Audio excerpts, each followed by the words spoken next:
الرحيم وذكر فإن الذكرى تنفع المؤمنين سبحان ربك رب العزة عما يصفون وسلام على المرسلين والحمد لله رب العالمين اللهم صل على سيدنا محمد وعلى آل سيدنا محمد وبارك وسلم اللهم صل على سيدنا محمد وعلى آل سيدنا محمد وبارك وسلم اللهم صل على سيدنا محمد وعلى آل سيدنا محمد وبارك وسلم۔ پیارے اللہ کا لاکھ لاکھ شکر احسان ہے کہ اللہ رب العزت نے ہمیں اشرف المخلوق انسانوں کے زمرے میں پیدا فرمایا۔ جس دن میں اور آپ پیدا ہوئے تھے اس دن اللہ پاک نے لاکھوں مخلوق پیدا فرمائی تھی۔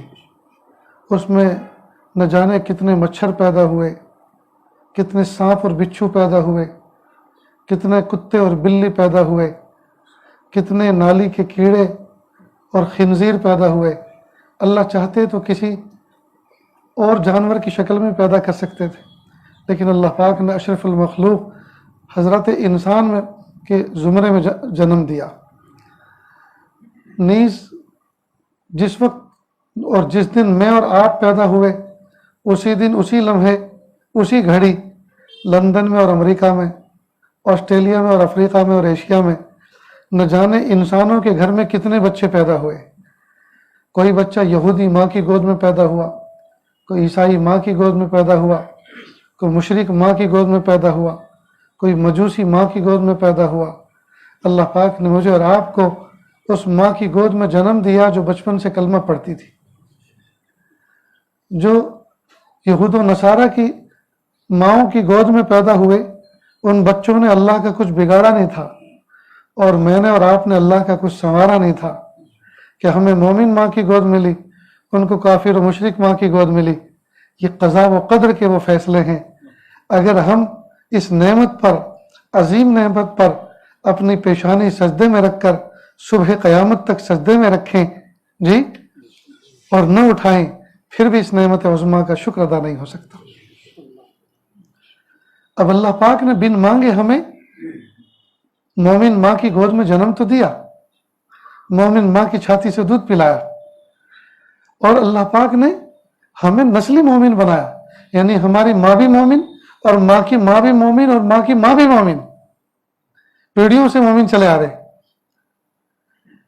جب بن مانگے اللہ نے بے ہوشی کے عالم میں، بے شعوری کے عالم میں مومن ماں کی گود کا شرف عطا فرمایا، اب اللہ سے بھیک مانگتے، اللہ اب ہم نے ہوش سنبھالا ہے، اب ہمیں دائیں بائیں کی چیزیں سیاہ اور سفید نظر آنے لگا ہے، حق اور باطل سمجھ میں آنے لگا ہے۔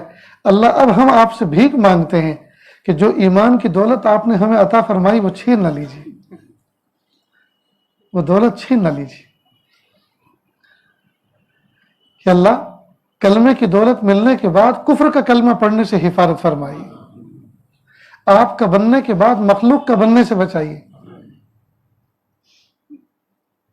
میرے بھائیو، اللہ کا لاکھ لاکھ شکر احسان ہے، اس وقت جو ہم بیٹھے ہوئے ہیں اللہ کے گھر میں بیٹھے ہیں اور سب کے سب کلمہ پڑھنے والے ہیں، لیکن عجیب بات یہ ہے کہ ہم نے چند چیزوں پر عمل کرنا، بس اس کو اسلام کا جز سمجھ لیا، اور باقی بہت ساری چیزیں اسلام کی ہم چھوڑ بیٹھے ہیں۔ اسلام، دین اسلام صرف نماز پڑھنے، رمضان کے روزے رکھنے، زکوٰۃ دینے اور حج عمرہ کرنے کا ہی نام نہیں ہے، بلکہ دین اسلام مکمل لائف اسٹائل، طرز زندگی، اللہ کے حکموں کے مطابق گزارنے کا نام دین اسلام۔ ہم نے صرف عبادات کو اسلام کا نام دے دیا۔ اسلام، مذہب اسلام، دین اسلام، یہ 5 شعبوں پر مشتمل ہے، یعنی پورے کے پورے اسلام کو 5 شعبوں میں تقسیم کر کے پھر ہم اس پر زندگی گزار سکتے ہیں اور گزارنی چاہیے۔ نمبر 1، عقائد۔ عقائد کا تعلق دل اور دماغ کے ساتھ ہے۔ عقائد جمع ہے، عقائد بنا ہے عقدہ سے، عقیدہ بنا ہے عقدہ سے، اور उकदा कहते हैं गिरह को, मजबूत गांठ को, गिरह को, जैसे रस्सी में गिरह लगा देते हैं, उसको अरबी में उकदा कहते हैं। उस उकदा से बना है अकीदा, और अकीदे की जमा यानी बहुत सारे अकायद, ये अकीदे की जमा अकायद है, यानी बहुत सारे अकीदे। ठीक, अब ये जो अकीदा है, ये इसका ताल्लुक असल दिल और दिमाग के साथ है, यानी दिल और दिमाग के साथ इस बात पर यकीन करना कि जो मेरे रब ने कहा है और जो प्यारे रसूल सल्लल्लाहु अलैहि वसल्लम ने हुक्म दिया है वही हक है, वही सच है, इसके अलावा कुछ नहीं है। हक और सच पे एक बात याद आई, ख्वाजा मोइनुद्दीन चिश्ती अजमेरी रहमतुल्लाह अलैह जिस जमाने के अंदर अजमेर में तशरीफ लाए, उस जमाने के अंदर कुफ्र और शिर्क का दौर दौरा था, जोगियों का दौर दौरा था, और वो लोगों को शौबदा और हाथ चालाकियां लोगों को दिखाकर अपना गिरविदा बनाते थे। पता चला ख्वाजा मोइनुद्दीन चिश्ती अजमेरी रहमतुल्लाह अलैह को कि किसी इलाके में कोई जोगी आया हुआ है और वो लोगों को चमत्कार दिखा रहा है और लोगों की तालियां और दाद वसूल कर रहा है। तो हजरत भी अपने खादिम के साथ पहुंच गए। तो जिस वक्त पहुंचे तो उस वक्त वो आसमान में उड़ने का करतब दिखा रहा था, फ्लाइंग कर रहा था। वो लकड़ी का जमाना था, लकड़ी की चप्पल जो जिसको खड़ाऊं कहते हैं उर्दू जुबान में, खड़ाऊं पहना करते थे। तो हजरत ने अपने खड़ाऊं को हुक्म दिया कि इसको नीचे उतार के लो। अब ये गई और उसके सर पर लगना शुरू हुई और उसकी फ्लाइट नीचे आ गई। अब उसको एहसास हो गया कि इस मजमे के अंदर कोई शख्स ऐसा आ गया है जो मुझसे ज्यादा भी कोई हुनर रखता है। फौरन उसने एक दूसरा चैलेंज फेंका, कहा इस मजमे में अगर कोई शख्स ऐसा है जो मेरे मुकाबिल पर आया तो सामने आए। हजरत अल्लाह की जात पे भरोसा करके उठे, अल्लाह की जात पे भरोसा करके उठे। ये कोई दोस्तों मामूली बात नहीं है, इसलिए कि हजरत ने ये सब चीजें नहीं सीखी थी, लेकिन उनको यकीन था इस बात पर कि मैं हक पर हूं और ये बातिल पर है, और अल्लाह की मदद हक वालों के साथ होती है, बातिल वालों के साथ नहीं होती।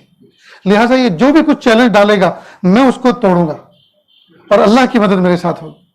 अच्छा आप हैं, मेरी झोली में एक चमत्कार ऐसा भी है जिसका तोड़ आपके पास नहीं है, और वो ये कि मैं एक प्याले पानी के अंदर अपने वजूद को गर्क कर देता हूं और प्याले पानी के अंदर इजाफा भी नहीं हो पाता और फिर दोबारा उसी में से नमूदार होता हूं।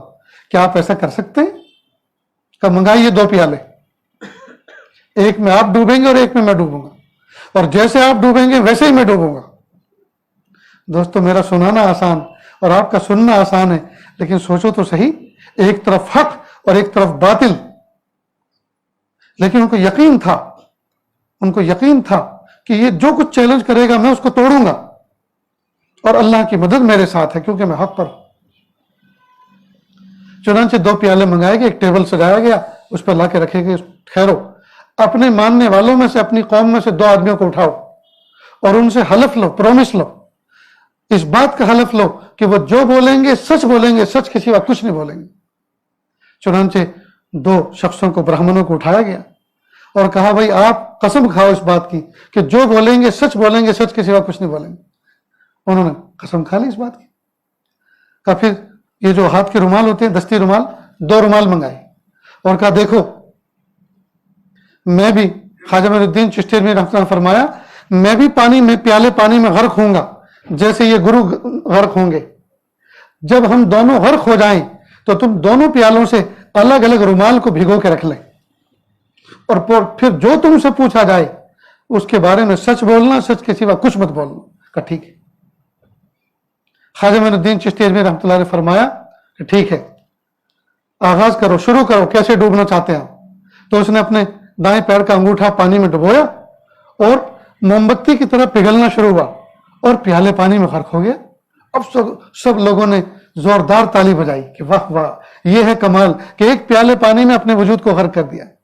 ख्वाजा मोइनुद्दीन चिश्ती अजमेर रहमतुल्लाह अलैह की तरफ मुतवज्जे हुए, अल्लाह से मदद मांगी और उसी तरह से वो भी गर्क हो गए। फिर और ज्यादा जोर से लोगों ने ताली बजाई। थोड़ी देर के बाद फिर दोनों के दौरे नमदार हुए। दोनों ने वो कार्रवाई कर ली थी, रुमाल भिगो के रख लिए थे। फिर ख्वाजा मोइनुद्दीन चिश्ती अजमेर रहमतुल्लाह अलैह ने उनसे भी कहा कि सूंघो, दोनों रुमालों को अलग अलग रखो और सूंघो, और इससे भी कहा गुरु से कि तू भी सूंघ। उसने भी सूंघा। एक रुमाल में खुशबू थी और एक में बदबू। کہ سچ بتاؤ کون سے رومال میں خوشبو ہے اور کون سے میں بدبو ہے؟ کہ جس پیالے میں آپ ڈوبے تھے خواجہ معین الدین چشتی اجمیری، اس پانی میں جس رومال کو بھگویا تھا اس میں خوشبو ہے، اور جس میں یہ گرو ڈوبا تھا اس پیالے کے پانی میں جو رومال ڈبویا تھا اس میں بدبو ہے، اور ہم سچ کہہ رہے ہیں اور سچ کے سوا کچھ نہیں۔ اب اس گرو نے پوچھا کہ یہ کیا ماجرا ہے؟ کہا پریشان مت ہو، نہ یہ آپ کے پانی کی بدبو ہے نہ یہ میرے پانی کی خوشبو ہے، در حقیقت یہ حق کی خوشبو ہے اور وہ باطل کی بدبو ہے۔ یہ حق کی خوشبو ہے، وہ کفر کی بدبو ہے۔ بس اتنا کہنا تھا کہ قدموں میں گر گیا اور کہا کہ اتنی تپسیا، اتنے مجاہدے، اتنی ڈنڈوت کرنے کے بعد اگر کمال ملا تو بدبودار، مجھے بھی خوشبودار بنا دیجئے۔ اور قدموں میں گر کر حضرت کے ہاتھوں پہ کلمہ پڑھا اور مومن مشرف اسلام ہو گیا۔ انہوں نے کہا نہیں تھا کہ کلمہ پڑھو مسلمان بن جاؤ، لوگوں نے حق کو سمجھ کر، پہچان کر کہ یہی حقیقت ہے، اسلام قبول کیا۔ کس نے کہا؟ کون ڈنڈا لے کے نکلا تھا کہ اسلام قبول کرو؟ سب لوگوں نے حق کو دیکھا۔ انڈونیشیا، ملیشیا کے علاقے کے اندر جی تابعین آئے اور انہوں نے کسی کو یہ نہیں کہا کہ اسلام قبول کرو۔ اس خطے کے اندر جو اسلام پھیلا، اور کسی سے یہ نہیں کہا کہ تم اسلام قبول کرو، بلکہ انہوں نے عمل اسلام کے مطابق، اپنا برتاؤ، اپنا عمل اسلام کے مطابق کر کے دکھایا۔ لہذا وقت پر دکان کھولتے تھے، وقت پر بند کرتے تھے، نماز کے وقت شٹر ڈاؤن کرتے، دروازہ بند کرتے، نماز کے لیے آتے، سچ بولتے، پورا تولتے، جو دکھاتے وہی دیتے، جو کہتے وہی کرتے۔ نتیجہ یہ ہوا کہ لوگ ان کی شاپ پر آتے اور دیکھا کہ وہ نماز کے لیے گئے ہوئے ہیں، اور ان کو اندازہ ہوتا کہ وہ نماز کے بعد 10 منٹ 15 منٹ میں آنے والے ہیں، تو وہ لوگ ان کے شٹر بند کی ہوئی دکانوں کے باہر بیٹھ جاتے۔ دوسرے لوگ، ان کے کمیونٹی کے لوگ کہتے بھائی وہی چیز جو وہ بیچتے ہیں ہمارے یہاں بھی تو ہے، آپ ہمارے یہاں کیوں نہیں آتے؟ کہ نہیں، انہیں کے یہاں سے لیں گے۔ چنانچہ ایک بے چینی کی کیفیت ہوئی بازار میں کہ یہ پردیسی لوگ آئے، یہ مسلمان آئے، اور یہ لوگ پتہ نہیں کیا جادو کیے ہوئے ہیں کہ لوگ کسٹمر انہی کے پاس آتے ہیں، ہمارے پاس نہیں آتے۔ چنانچہ حکومت وقت کو خبر پہنچائی کہ ان کو ڈپورٹ کرو، یہاں سے نکالو، ورنہ یہ ملک کی ساری مارکیٹ کا بھٹا بٹھا دیں گے۔ چنانچہ یہ آدیش دیے گئے، قانون، یہ فرمان جاری کیا گیا کہ ان کو یہاں سے نکالو۔ تو جب انہوں نے اپنا بستر لپیٹا، سامان لپیٹا جانے کے لیے، تو لوگ سڑکوں پہ لیٹ گئے کہ نہیں، ان کو نہیں جانے دیں گے۔ انہوں نے کس کا کیا بگاڑا ہے؟ یہ سچ بولتے ہیں، پورا تولتے ہیں، جو کہتے ہیں وہی کرتے ہیں، جو دکھاتے ہیں وہی دیتے ہیں، وعدہ خلافی نہیں کرتے، کم نہیں تولتے، جھوٹ نہیں بولتے، ان سے تو ہمیں نفع ہے۔ چنانچہ قانون کے نافذ کرنے والے ادارے جمع ہو گئے، پوچھا کہ بھائی کیا بات ہے؟ کہ پبلک ان کو جانے نہیں دے رہی، حکومت ان کو ڈپورٹ کرنا چاہ رہی ہے۔ تو لوگوں سے پوچھا بھائی ان کے اندر خوبی کیا؟ کہ خوبی یہ ہے، حکومت نے دوسروں سے کہا بھائی تم بھی ایسے کرنا شروع کرو، تو پھر کیا بھیجنے کی ان کی ضرورت ہے؟ لوگ تمہارے یہاں بھی جائیں گے، ان کے یہاں بھی آئیں گے، جو چیز ان کے یہاں، جو کوالٹی ان کے یہاں مل رہی ہے، جو پرومس ان کے یہاں مل رہا ہے، وہ تمہارے یہاں نہیں مل رہا، اس لیے تمہارے یہاں نہیں آ رہے، تو تم بھی وہی چیز شروع کرو۔ انہوں نے ان سے سیکھنا شروع کیا، یہاں تک کہ معاملات کیا سیکھے، دین سیکھ لیا اور اسلام قبول کر لیا، اور پوری کنٹری اور پورے ملک میں اسلام پھیل گیا۔ یورپ کا ایک انگریز گورا بغداد پہنچا۔ اس زمانے کا بغداد جب وہاں اسلام کا سکہ چلتا تھا، اسلام اوڑھا جاتا تھا، اسلام بچھایا جاتا تھا، اسلام زندگیوں میں تھا۔ اس نے دیکھا کہ میں دیکھوں مسلمان کیسے ہوتے ہیں، اسلام کیسا ہوتا ہے، اور اسلام ان کو کیا سکھاتا ہے۔ گھومتا رہا، وزٹ کرتا رہا، لوگوں کو غور سے دیکھتا رہا، ان کے انداز، چلنے پھرنے کے، اٹھنے بیٹھنے کے، گفتگو کرنے کے، لین دین کے، سب دیکھتا رہا۔ اس کو شیونگ مشین کی ضرورت پیش آئی، اس زمانے میں اس طرح جو بھی ہوتا ہوگا، لینگویج کا، زبان کا پرابلم تھا۔ ایک دکان پر گیا کہ یہ چیز، اس نے سیمپل دکھائی، یہ چیز آپ کے یہاں ہے؟ کہا ہے، کہ دکھائیے۔ تو اس نے نمونہ دکھایا، کہ اس کو پسند آیا، کہ پرائز، قیمت، اس نے قیمت بتائی، قیمت بھی اس کو مناسب لگی، چیز بھی پسند آئی، کہ ایک پیس دے دو۔ اس نے کہا سوری، عفواً، سامنے والی دکان پر سیم کمپنی کی سیم پرائس میں وہاں سے جا کے لے لو۔ یہ وہاں گیا اور کہا کہ یہ چیز ہے، کہا ہے کہ دکھاؤ. وہی چیز جو پہلی دکان پر تھی. کا قیمت پرائس وہی قیمت جو پہلی دکان پہ تھی. کہ ایک پیس دے دو. اس نے دے دیا. اس نے پیسے دے دیے. یہ لے کر واپس پہلے والی دکان پر آیا کہ میں جب آپ کے پاس آیا اور یہ چیز میں نے آپ سے مانگی، آپ نے مجھے دکھائی، تو آپ نے مجھے بیچا کیوں نہیں؟ مجھے وہاں کیوں بھیجا؟ کہ آپ کے پاس اسٹاک میں دوسرا پیس نہیں ہے؟ کہ نہیں ہے، میرے گوڈاؤن میں بھرا پڑا ہے. تو پھر آپ نے کیوں نہیں بیچا مجھے؟ کہ اصل میں صبح سے اب تک میرے یہاں کئی کسٹمر آ چکے ہیں، میری بہنی ہو چکی ہے، لیکن میں اس کو دیکھ رہا ہوں کہ وہ بندہ، اس کے اب تک کوئی کسٹمر نہیں آیا.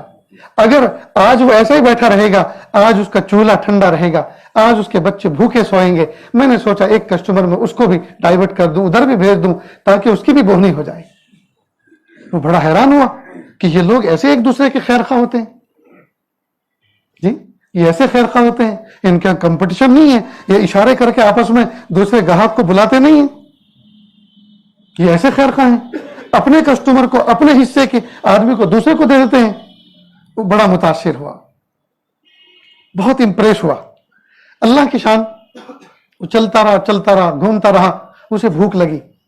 وہ اس زمانے کے ہوٹل میں گیا. اب جو بھی انداز رہا ہوگا کھلانے کا، دسترخوان بچھا کر یہ جو بھی، خیر ہو، اس نے آرڈر دیا اور بیٹھ گیا. اس کی ڈش آئی، کھانا شروع کیا. اس کے سامنے ایک نوجوان بچہ کھا رہا تھا پہلے سے. تو جب اس نے کھانا شروع کیا تو وہ اس کو دیکھتا، اور جب اس کی نظر اوپر اٹھتی تو یہ اپنی نظر نیچے کر لیتا. وہ نوجوان اپنی نظر نیچے کر لیتا. خیر وہ پہلے سے کھا رہا تھا، کھا کے فارغ ہو کر چلا گیا. جب یہ کھا کر ہاتھ دھو کر کاؤنٹر پر گیا اپنا بل پے کرنے کے لیے، تو کاؤنٹر والے نے کہا سوری، آپ کا بل پے آف ہو چکا ہے، آپ کا بل کسی نے پے کر دیا ہے. کہ کس نے پے کیا؟ کہ وہی نوجوان جو آپ کے سامنے بیٹھا تھا اس نے کیا. کہ وہ میرا کیا لگتا ہے؟ کہ وہ آپ کا لگتا تو کچھ بھی نہیں، لیکن اس نے مجھ سے آ کر ایک بات کہی کہ یہ آدمی اس ملک کا معلوم نہیں ہوتا، یہ گیسٹ ہے، یہ مہمان ہے، اور مہمان کی اسلام میں مہمانداری کرنا فضیلت رکھتا ہے. لہذا اس آدمی کی مہمانداری میرے ذمے ہے. چونکہ میں آج خود ہوٹل میں کھا رہا ہوں، گھر پہ نہیں ہوں، لہٰذا میں کہاں اس کی مہمان نوازی کروں. یہی ہوٹل میں مہمان نوازی کرتا ہوں، میری طرف سے اس کی دعوت ہے. اس کا بل کتنا ہے میں پے کر کے جاتا ہوں، اس سے پیسے مت لینا. وہ بڑا متاثر ہوا. کہا وہ کدھر کو گیا؟ میں اس کو تھینک یو اور شکریہ کہنا چاہتا ہوں. کہ نہیں وہ چلا گیا، مجھے بھی پتا نہیں وہ کدھر گیا. وہ قیامت کے دن اس کا بدلہ اپنے اللہ سے لے لے گا. وہ قیامت کے دن اس کا بدلہ اپنے اللہ سے لے لے گا. تو اس نے کہا اگر اسلام یہ سکھاتا ہے اور مسلمان ایسے ہوتے ہیں جیسا کہ میں دیکھ رہا ہوں، تو پلیز مجھے بتائیے اسلام کیسے ایکسیپٹ کیا جاتا ہے، اسلام کیسے قبول کیا جاتا ہے. میں اسلام قبول کرنا چاہتا ہوں. کھڑے کھڑے وہی کاؤنٹر والے کے ہاتھ پر اس نے اسلام قبول کر لیا. میرے بھائیوں، ایک دور وہ تھا کہ میرے اور آپ کے چہروں کو دیکھ کر لوگ اسلام قبول کرتے تھے، میرے اور آپ کے بہیو کو دیکھ کر اسلام قبول کرتے تھے، میری اور آپ کے چال چلن کو اور اخلاق کو دیکھ کر اسلام قبول کرتے تھے. لیکن ہائے افسوس، آج ہمیں لوگ دیکھ کر وحشت محسوس کرتے ہیں. ہمیں دیکھ کر وحشت محسوس کرتے ہیں. ہمارے اندر کتنا بگاڑ آ گیا ہے.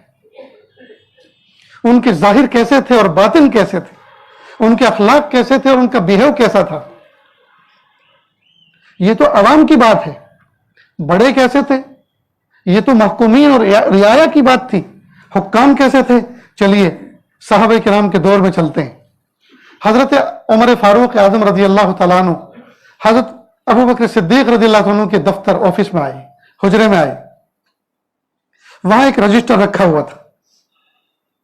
اس کے اوپر لکھا ہوا تھا کہ یہ رجسٹر محتاج مدینہ کی فہرست پر مشتمل ہے. ایک صفحے کے اوپر ان لوگوں کے نام لکھے ہوئے تھے جو محتاج مدینہ ہے، یعنی مدینہ منورہ میں جن کو فزیکل کسی کی ہیلپ اور خدمت کی ضرورت ہے. کیونکہ بیت المال، پیسے کی مدد تو بیت المال کرتا تھا، لیکن کسی کو فزیکل خدمت کی ضرورت ہوتی تھی. کوئی اپاہج تھا، معذور تھا، ایجڈ تھا، بڑی عمر والا تھا. تو دوسرے صفحے پر انہی ناموں کے سامنے ان رضاکاروں کے نام لکھے تھے جنہوں نے اپنے آپ کو اپنی خدمت کے لیے پیش کر رکھا تھا. فلاں آدمی وہ معذور ہے، اس کو سہارا دینا، اس کو کسی جگہ لے جانا فلاں کا کام. فلاں کو اس چیز کی ضرورت ہوتی ہے، اس کو لا کر دینا اس کا کام. مثلا اس طرح.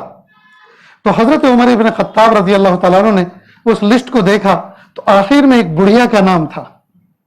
लेकिन खिदमत के खाने में, खिदमत करने वालों के खाने में खाना खाली था और उसके अंदर किसी ने अपनी खिदमत के लिए नाम पेश नहीं किया था। हजरत उमर इब्न खत्ताब रज़ियल्लाहु अन्हु ने सोचा, मैं कितना लक्की और खुशकिस्मत हूं कि अल्लाह पाक ने मुझे खिदमत का मौका अता फरमाया, मैं इस बुढ़िया की खिदमत करूंगा। चुनांचे लोकेशन को जहन में बिठाया, ये पता क्या है, किधर रहती है, नाम क्या है। शाम हुई, अंधेरा हुआ, दरवाजे पे पहुंचे, कहा कौन? कहा मैं उमर बिन खत्ताब। क्यों आए? कहा मैं आपकी खिदमत के लिए आया हूं, मुझे काम बताइए, क्या काम है? कहा खिदमत तो करने वाला करके चला गया। कहा वो कौन था जिसने अमीरुल मोमिनीन के दफ्तर में रखे हुए रजिस्टर में अपना नाम भी नहीं लिखवाया? कि वो तो मालूम नहीं वो कौन था और उसका नाम क्या है। न मैंने कभी पूछा, न कभी उसने बताया। हाँ, अलबत्ता वो जब आता है, दस्तक देता है, सलाम करता है, कहता है अम्मा पर्दा कर लो, एक कोने में बैठ जाओ, और वो आकर मेरे आंगन में झाड़ू लगाता है, वो कुछ लकड़ियां चुनकर मेरे चूल्हे के पास, तन्नूर के पास जमा कर देता है और मेरे खाली बर्तनों में मुश्किल से पानी लाके डाल देता है। और जब जाता है कहता अम्मा अस्सलाम वालेकुम, पर्दा खत्म, मैं जा रहा हूं, कुंडी लगा लो, दरवाजा बंद कर लो। वो चले जाते हैं। मैंने आज तक न नाम पूछा, न उसने बताया, न मुझे जरूरत महसूस, मेरा काम पूरा हो जाता है। हजरत उमर इब्न खत्ताब रज़ियल्लाहु अन्हु हैरान हुए कि आखिर ये बंदा है कौन। दूसरे दिन थोड़ा सवेरे आकर कहीं झाड़ियों में छुपकर आड़ में बैठ गए। जब रात गहरी हुई तो देखा कि एक शख्स आ रहा है और नालेन चप्पल हाथ में उठा के ला रहा है, ताकि चप्पलों की आहट से भी किसी को पता ना चले कौन किधर जा रहा है।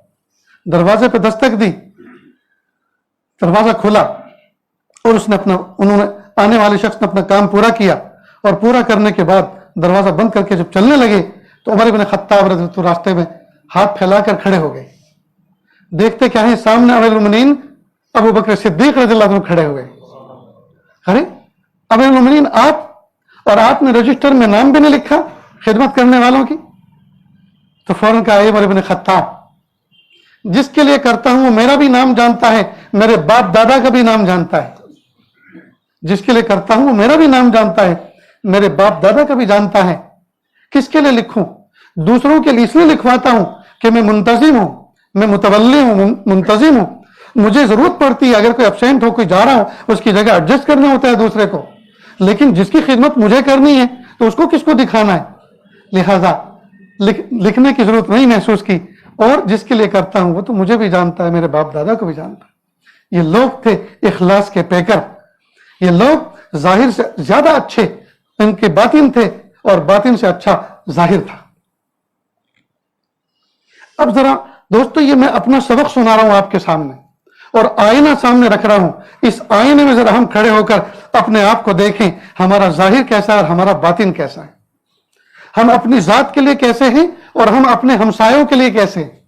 हम अपनी जात के लिए कैसे हैं, अपने भाइयों के लिए, नियर डियर के लिए कैसे हैं, रिश्तेदारों के लिए कैसे हैं, औलाद के लिए कैसे हैं। मैं एक हदीस कोट करके लाया हूं। अल्लाह के महबूब सल्लल्लाहु अलैहि वसल्लम ने मुआज़ इब्न जबल रज़ियल्लाहु तआला अन्हु से 3 नसीहत फरमाई कि मैं तुम्हें 3 नसीहतें करता हूं, आप इस पर अमल करो। और तीनों नसीहतें दोस्तों ऐसी प्यारी हैं कि अगर कोई बंदा इन पर अमल करे तो इंसान की लाइफ स्टाइल ही तब्दील हो जाए, जिंदगी उसकी तब्दील हो जाए, और उसकी जलवत और खलवत में अल्लाह ताला जी नूरानियत पैदा फरमा दे, उसकी उजड़ी उजड़ी जिंदगी आबाद हो जाए। महबूब साहब फरमा रहे हैं, नंबर 1, इत्तक़िल्लाह हैसुमा कुन्ता, अल्लाह से डरना तुम जहां कहीं भी हो। क्या मतलब जहां कहीं भी हो? जहां कहीं भी हो, जिसके सामने भी हो, अल्लाह से डरना। अब पहली नसीहत का मतलब कि अल्लाह से डरना, तो डरने का मतलब ये नहीं है कि नाउज़ुबिल्लाह अल्लाह जालिम है, जैसे जालिम से कोई बंदा डरता है, अल्लाह ताला से इस तरह से डरे कि जैसे जालिम से डरा रहता। नहीं, अल्लाह जालिम नहीं है। इन्नल्लाह लैसा बिज़ल्लाम लिल अबीद। तो फिर कैसे डरें? ये डरना बिल्कुल ठीक ऐसे समझो जैसे एक बच्चा अपने बाप का लाडला है, प्यारा है, और उस बच्चे ने कोई जुबान से गाली निकाली या कोई किसी के साथ मिसबिहेव किया, और उसके सामने वाले बच्चे ने फौरन कहा तुम्हारे अब्बू से कहूंगा, तो कहता प्लीज माफ कर दी, सॉरी, मुझे माफ कर दीजिए, मुझे माफ कर दे, सॉरी, मेरे अब्बू को मत कहना, मेरे अब्बू को मत कहना। तो वो क्यों खुशामद कर रहा है? क्यों अपने अब्बू से डर रहा है? इसलिए नहीं डर रहा कि अब्बू उठा के फेंक देंगे, अब्बू मार देंगे, गला घोट देंगे, इसलिए नहीं डर रहा। ابو ظالم اس لیے نہیں ڈر رہا، بلکہ ابو کے ادب اور احترام میں کہ میرے ابو اتنے پیارے ہیں، وہ مجھے ٹوائز لا کے دیتے ہیں، سویٹ لا کے دیتے ہیں، کپڑے لا کے دیتے ہیں، میرے اسٹیشنری کا سامان لا کر دیتے ہیں، میری تمنائیں پوری کرتے ہیں۔ اب اگر ان کو پتہ چلے گا کہ ان کا لاڈلا بیٹا ایسا گندا کام بھی کرتا ہے تو ان کو بہت بڑی تکلیف ہوگی۔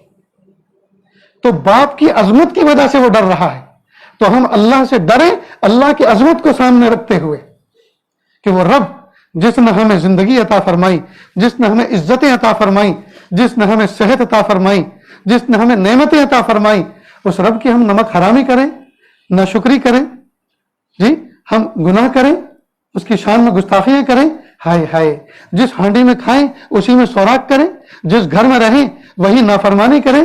تو جیسے آدمی فزیکل اس طرح سے ڈرتا ہے، جی ادب اور احترام اور عظمت کی وجہ سے ڈرتا ہے، ٹھیک اسی طرح اللہ تعالیٰ کو خوف اپنے دل میں رکھے۔ آگے کیا فرمایا؟ حیث ما کنت، اللہ سے ڈرو جہاں کہیں بھی ہو، جس شخص کے سامنے بھی ہو۔ کچھ شخصیات ایسی ہوتی ہیں جہاں آدمی گناہ کے بارے میں نہ پلاننگ بناتا ہے نہ سوچتا ہے، کیوں؟ اس لیے کہ سامنے ایسی شخصیت ہوتی ہے کہ اس کے سامنے اندر کا ضمیر مر جاتا ہے، نفس مر جاتا ہے۔ مثلا شیخ و مرشد بیٹھا ہو، استاذ بیٹھے ہوں، پیارے والد پیاری ماں بیٹھی ہو، تو یہ وہ شخصیات ہیں کہ ان کے سامنے بیٹھ کر آدمی گناہ کی پلاننگ نہیں کرتا، تو پھر جب گناہ نہیں کرتا تو کیا؟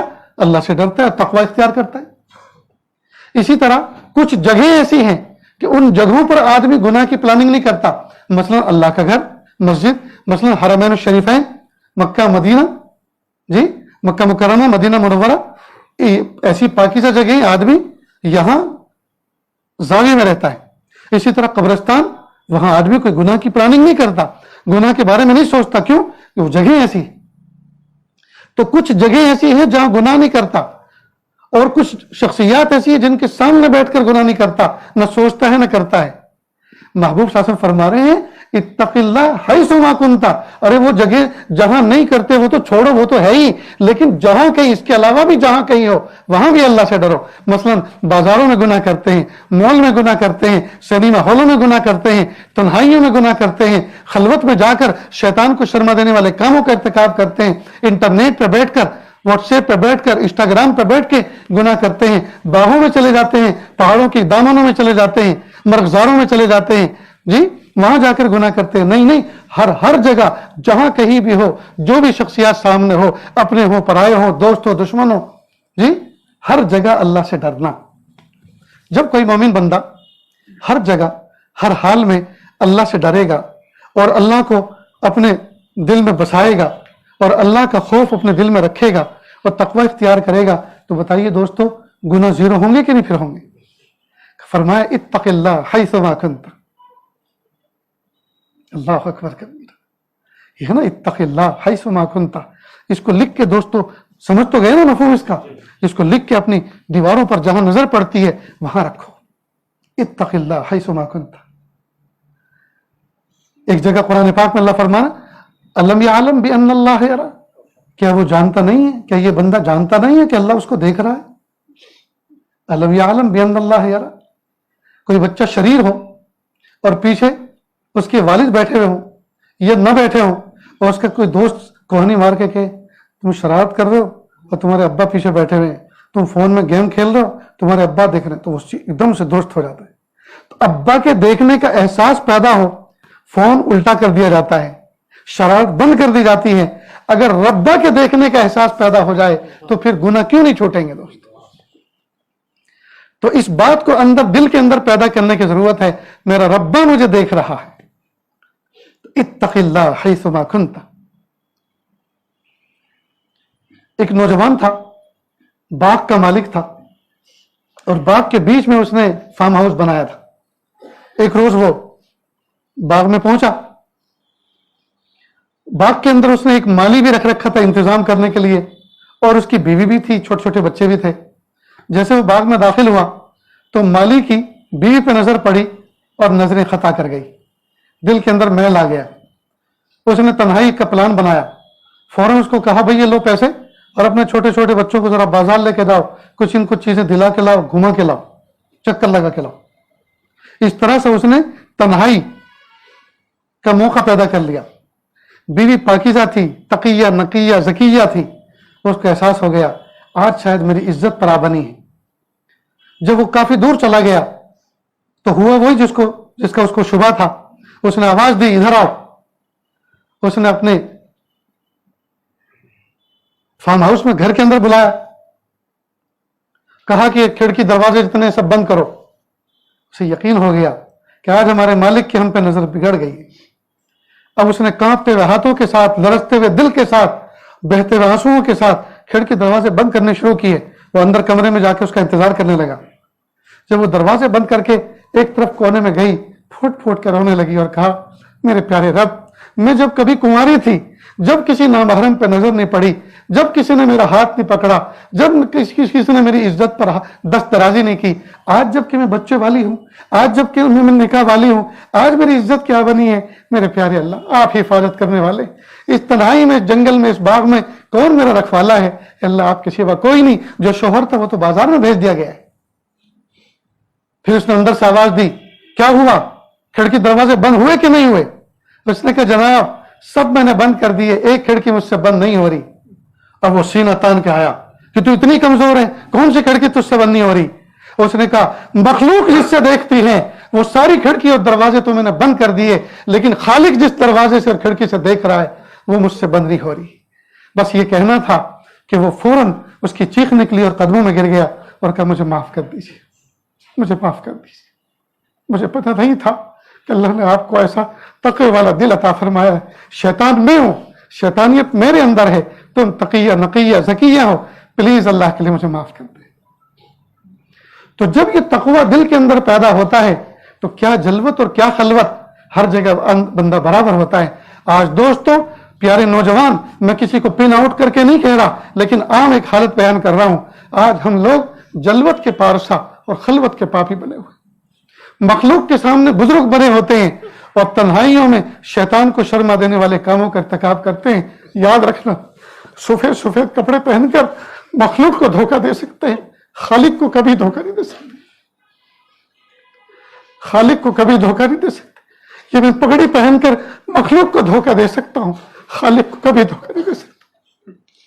इसलिए दोस्तों, जरूरत है इस बात की कि हम अपने जाहिर को भी संवारें और अपने बातिन को भी संवारें। जाहिर को बातिन से अच्छा और बातिन को जाहिर से अच्छा बने। तो महबूब सल्लल्लाहु अलैहि वसल्लम ने मुआज़ इब्न जबल रज़ियल्लाहु अन्हु के जरिए से सुबह क़यामत तक आने वाली उम्मत के लिए एक पैगाम भेजा, इत्तक़िल्लाह हैसुमा कुन्ता, तक़वा इख्तियार करना, तुम जहां कहीं भी हो, बाजार में हो तो भी, घरों में हो तो भी, खलवत में हो तो भी और जलवत में हो तो भी। एक हमारे बुजुर्ग गुजरे हैं पड़ोसी मुल्क में, शाह हकीम मोहम्मद अख्तर साहब रहमतुल्लाह अलैह, वो नौजवानों से कहते थे, ये नौजवानों, जब तुम बाजारों में घूमो और कोई खूबसूरत चेहरा तुम्हारे सामने आए और तुम्हारा नफ्स खता करे, तुम्हारी निगाहें खता करें और उसको देखने को दिल करे, फौरन निगाहें बचाना और हिम्मत बढ़ाने के लिए, अंदर से मोटिवेट होने के लिए, गुनाहों से बचने के जज्बे जो है आश्कारा करने के लिए, जी मेरा एक शेर गुनगुना लिया करो, न देखेंगे न देखेंगे उनको हरगिज न देखेंगे कि जिनके देखने से रब मेरा नाराज होता है। न देखेंगे न देखेंगे उनको हरगिज न देखेंगे कि जिनके देखने से रब मेरा नाराज होता है। दूसरी नसीहत जो महबूब साहब ने फरमाई हजरत मुआज़ इब्न जबल रज़ियल्लाहु अन्हु को, वअत्बिहि सय्यअता अलहसनता तमहुहा, किसी भी गुनाह के बाद फौरन कोई ना कोई नेकी कर लो ताकि वो नेकी उस गुनाह को मिटाने का जरिया बन जाए। नेकी जो है ना, नेकी ये रिमूवर की तरह है। आपने देखा होगा स्कूल के अंदर, कॉलेजों के अंदर, दरसगाहों के अंदर व्हाइट बोर्ड होते हैं, ब्लैक बोर्ड होते हैं, चौक बत्ती से उस पर लिखा जाता है, स्लेटी से लिखा जाता है, और उस्ताद के हाथ में एक कपड़ा होता है जिसको डस्टर भी कहते हैं जी। जब कोई हर्फ गलत लिखा जाता है फौरन उसको मिटाता है। तो नेकियां जो है ना, ये रिमूवर है। नेकियां ये गुनाहों को खाने वाली, गुनाहों को खत्म करने वाली, डिलीट करने वाली। फरमा गुनाह करना नहीं है, लेकिन अगर गुनाह तुमसे नफ्स और शैतान करा दे, गुनाह करना नहीं है लेकिन गुनाह अगर तुमसे हो जाए जी, फौरन कोई ना कोई नेकी कर लो, वो नेकी तुम्हारे गुनाह को मिटाने का बायस बन जाएगी। मसलन फौरन कलमा पढ़ लो, फौरन इस्तिग़फ़ार कर लो, फौरन रुपये 2 रुपया सदका निकाल दो, फौरन को अल्लाह मेरी तौबा, अल्लाह मुझे माफ कर दीजिए।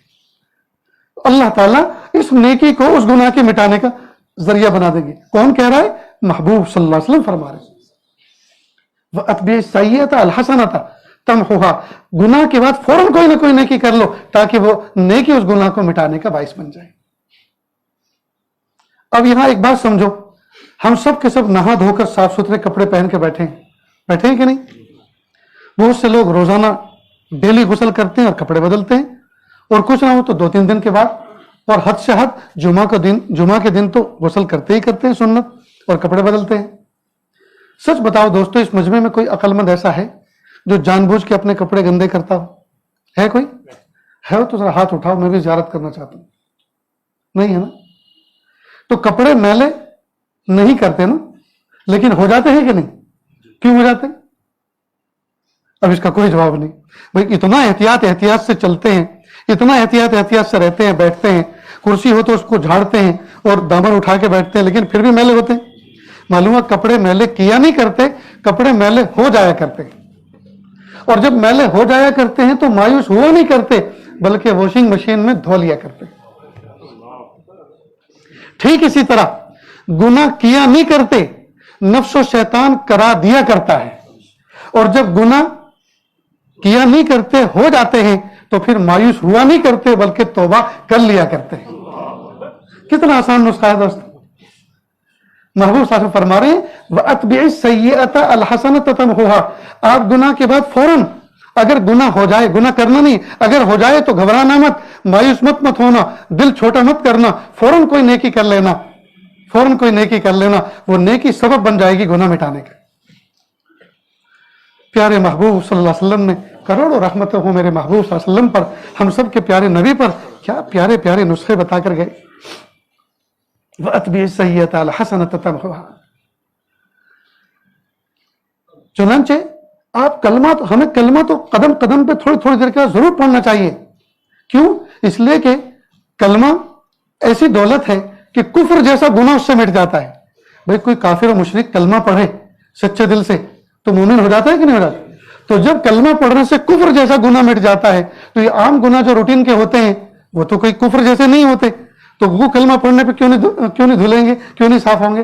लिहाजा कलमे की अहमियत को समझें, फौरन ला इलाहा इल्लल्लाह मुहम्मदुर रसूलुल्लाह सल्लल्लाहु अलैहि वसल्लम, फौरन इसका विर्द किया करेंगे ना इंशाअल्लाह। तो 2 बात हो गई, एक तो फरमाया इत्तक़िल्लाह हैसुमा कुन्ता, तक़वा इख्तियार करें जहां कहीं भी हो। दूसरा क्या फरमाया?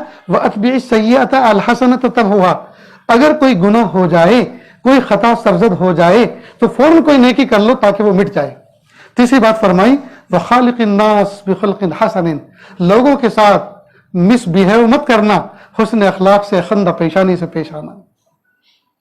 आज हमारा हाल ये है दोस्तों, हम खंदा पेशानी से पेश नहीं आते, औरों के साथ नहीं, अपने घर वालों के साथ, सगों के साथ। घर में आएंगे तो कमांडर बनकर, बीवी अलग सहम जाती है, बच्चे अलग डर जाते हैं, वो खेल रहे हो, बात कर रहे हो तो चुप हो जाते हैं, घर में गोया दफा 144 लग जाती है,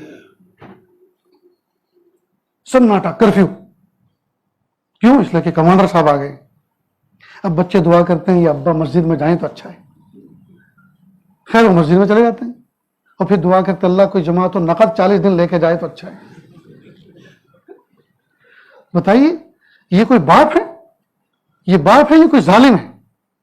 बाप तो ऐसा होना चाहिए कि सारे के सारे शिकवे गिले, सारे के सारे प्रॉब्लम और स्ट्रेस, जितने भी जो है, जितने भी प्रेशर हैं, वो सारे के सारे घर की दहलीज के बाहर छोड़कर जाए, घर में जाए खंदा पेशानी के साथ। अल्लाह के महबूब सल्लल्लाहु अलैहि वसल्लम जी, मेरे आका सल्लल्लाहु अलैहि वसल्लम ने हमें यह तरीका भी सिखाया कि महबूब जब घर में आते थे मुस्कुराते हुए चेहरे के साथ। मां खदीजतुल कुबरा रज़ियल्लाहु अन्हा के घर में एक मर्तबा दाखिल हुए तो दावत का काम चल रहा था, मुशरिकीन को समझाया जा रहा था, बुत परस्तों को समझाया जा रहा था, किसी ने मिसबिहेव कर दिया था, हसास दिल पर महबूब के चोट लगी थी। घर में आए तो सदमे के साथ, गम के साथ जैसे आए तो मां खदीजतुल कुबरा रज़ियल्लाहु अन्हा फौरन कहा, अरे अरे मेरे महबूब, आज आप कैसे एंट्री घर में ले रहे हो?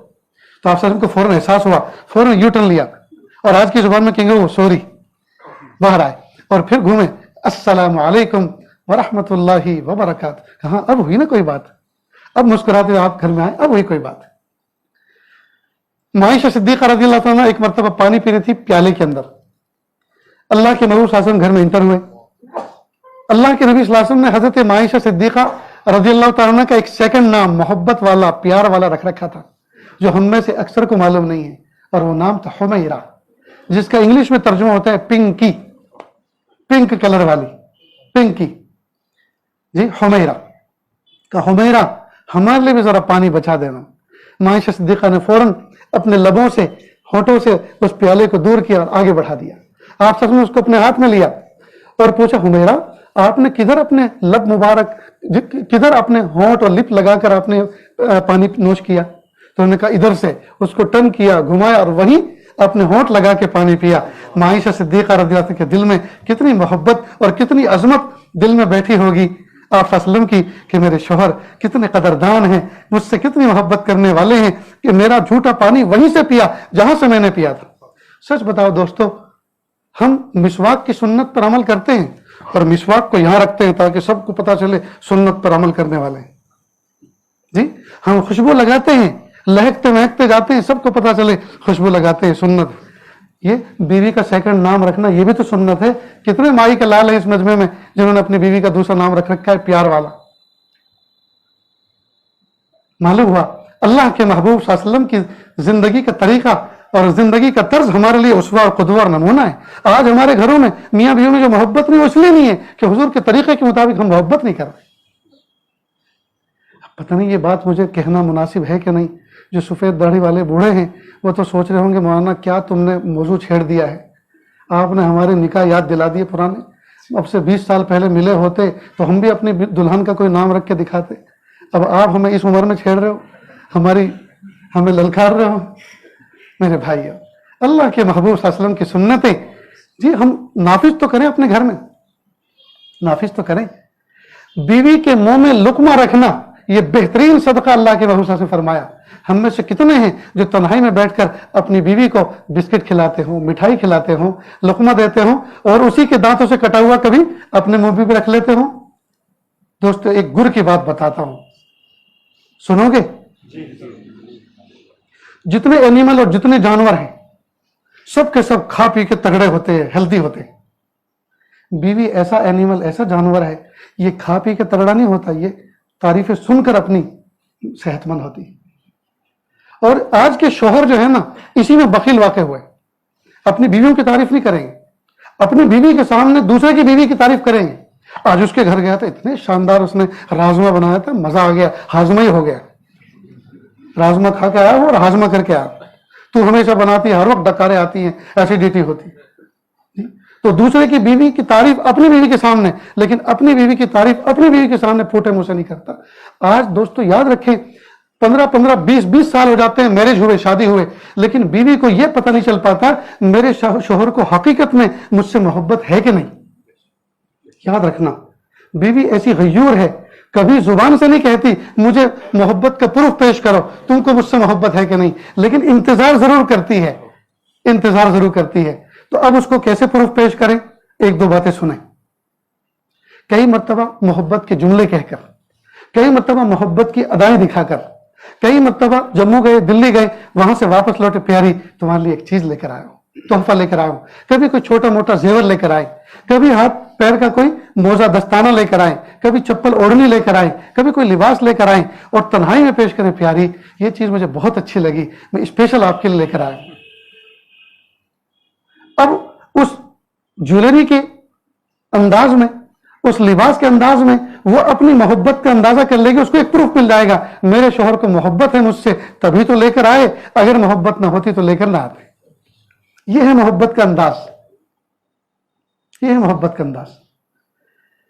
बहरहाल अगर इस मौजू पे बात चले तो बहुत लंबी हो जाएगी, बस जो है नमूने के तौर पे एक दो बातें आपके सामने अर्ज की। अपने घरों को दोस्तों जन्नत का नमूना बनाएं। अजीब बात है, बीवी पहलू में बैठी है, बीवी एक बालिश के फासले पर बैठी है, ये जनाब इधर बैठे हैं और फोन खोल के बैठे हुए हैं और न जाने दुनिया की कैसी कैसी गुड़िया और कैसी कैसी बुढ़िया देख रहे हैं जी। दिल बहलाने वाली हलाल बीवी मौजूद है, लेकिन हलाल को छोड़ के हराम में लगा हुआ है। फिर वो भी क्या करती, वो भी किसी में लग जाती, वो भी कुछ देखती اور دونوں حرام کر رہے ہیں, دونوں غلط کر رہے ہیں. یہ کیوں کر رہے ہیں؟ اس لیے کہ حلال سے نفع نہیں اٹھایا جا رہا, حرام کی لذتیں لی جا رہی. عام طور پہ نوجوانوں کا یہ حال ہے. اللہ حفاظت فرمائے. اس لیے دوستو, اس دیواجی زندگی کو بہترین بنائیں, اپنے اخلاق کو اچھا کریں. تو اخلاق یہ ایک عام چیز ہے. اللہ کے محبوب صلی اللہ علیہ وسلم فرما رہے ہیں وخالق الناس, لوگوں کے ساتھ. اور اس میں لوگوں میں مذہب کی بھی قید نہیں ہے, ہر ایک کے ساتھ, لوگوں کے ساتھ حسن اخلاق سے پیش آؤ. نہ جانے کتنے لوگوں کے ساتھ, کتنے کافر اور مشرکوں کے ساتھ مومنوں کے حسن اخلاق کی وجہ سے وہ اسلام کے دامن سے وابستہ ہو گئے. سینکڑوں ہزاروں واقعات. اللہ اکبر کبیر.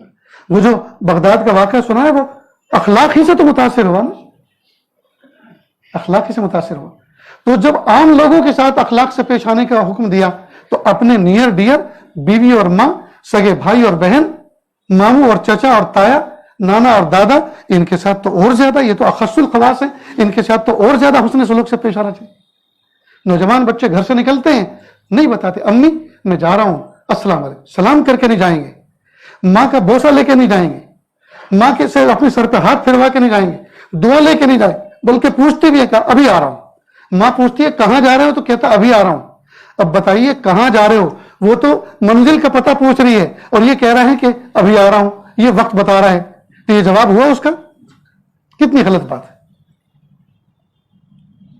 پیارا باپ جی, ساری جوانی اس نے زندگی کا وزن ڈھو ڈھو کر بچوں کو جوان کیا, پالا پوسا, لیکن بچہ گھر سے نکلتا ہے تو باپ کی اجازت محسوس نہیں کرتا, اس کی اجازت لینا, اور اس کو سلام کر کے نہیں جاتا. بری بات ہے دوست. وخالق الناس بخلق حسن, فرما رہے ہیں تیسری نصیحت, لوگوں کے ساتھ حسن سلوک کے ساتھ پیش آؤ. ماں باپ کے ساتھ حسن سلوک, ہمسایوں کے ساتھ حسن سلوک, راہ چلتے ہوئے لوگوں کے ساتھ حسن سلوک. آج ہمارا حال یہ, حسن سلوک تو ہمارا نہیں رہا, البتہ بد سلوکی عروج پر ہے. گاڑی میں جائیں گے, ہارن دیں گے, سامنے والے نے جگہ دے دی, یوں گھور کے جائیں گے, یہ ہے بد سلوکی. ارے راستہ دے دیا, کام ختم ہو گیا, تمہارے گھور کے دیکھنے سے کیا اس کی اصلاح ہو جائے گی؟ بلکہ ہو سکتا ہے وہ آئندہ اس بات کا خیال کرے کسی کو سائڈ نہیں دینا. ایک تو سائڈ دے رہے ہیں اور اوپر سے ڈانٹ رہے ہیں ہم کو. کیا فائدہ ہے دوست؟ اللہ تعالیٰ سے دعا ہے اللہ تعالیٰ کہنے سننے سے زیادہ عمل کی توفیق عطا فرمائے. وآخر دعوانا ان الحمد للہ رب العالمین. دعا کر لیجیے.